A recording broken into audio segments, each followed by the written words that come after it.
Pişkonmu?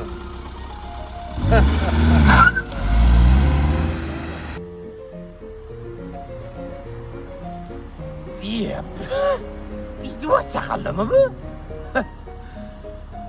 Bela.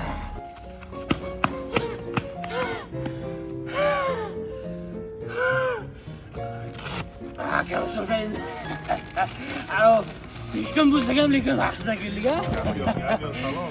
Anam. Alo. Men Yandexdan to'g'ri buyurtma qilgandim. Kelib qoldingmi? Ha, davay.